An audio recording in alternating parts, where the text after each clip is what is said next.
didn't know him well at all, although his impression of his colleague was that he was overeager. Baker was dark and compact and exhibited nervous energy and a wide-eyed expression he displayed when talking with a senior staffer that said, "Keep me in mind when promotions or transfers come along." Singwald noticed that Baker wore a wedding band, but he'd never heard the wife's name. Singwald had been divorced for 6 years.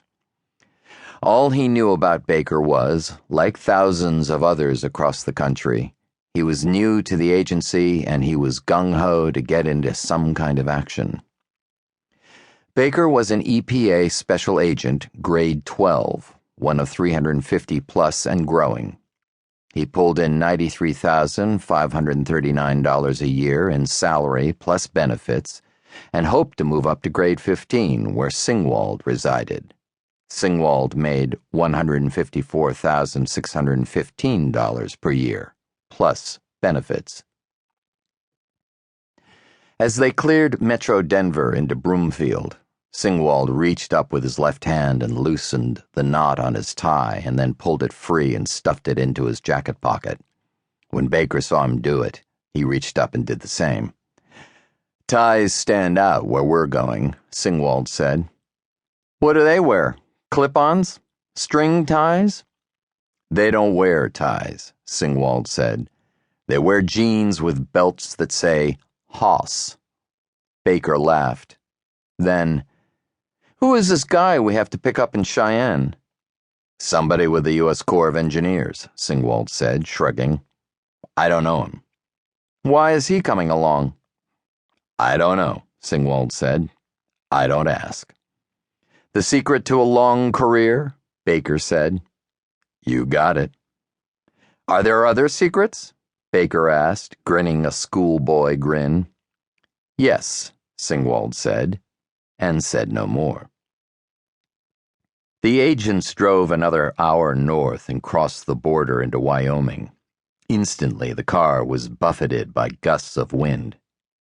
"Where are the trees?" Baker asked. "They blew away," Singwald said. As Singwald wheeled into the parking lot of the federal building in Cheyenne, he saw an older man in a windbreaker and sunglasses standing near the vestibule entrance.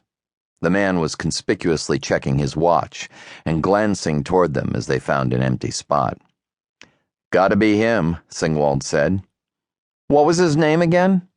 "Love. That's all I know about him." The man who might be Love pushed himself off the brick wall and walked slowly to their car. Singwald powered down his window. "You EPA?" the man asked. "Agent Singwald and Baker." "I'm Kim Love," the man said. "I guess we're going to the same place today." Singwald chinned toward the back seat. "Do you have anything you need to put in the trunk before we leave?" Love rocked back on his heels and hooked his thumbs through his belt loops. He shook his head. "I'll follow you up," Love said. "I've got my own car." "Sure you don't want to come with us?" Singwald asked Love. "I'm sure." "Suit yourself. Do you know where we're going?" "Yes, unfortunately." Singwald didn't react.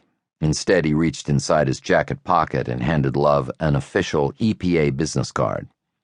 "My cell phone number is on there. Give me a call when we get going so I have yours so we can keep in touch if we get separated." Love sighed and shook his head. "What, you think you're entering no man's land?" "Yes," Baker whispered, sotto voce. "Maybe we can stop in Casper for lunch," Love said. "I know a place there." "We'll follow you," Singwald said with a shrug.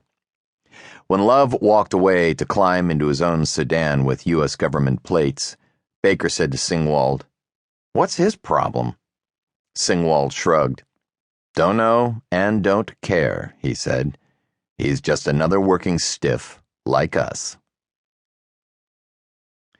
Baker was practically sputtering 2.5 hours later when the brake lights of Love's sedan flashed and the Corps of Engineers car took the 2nd Street exit in Casper and turned in at a truck stop.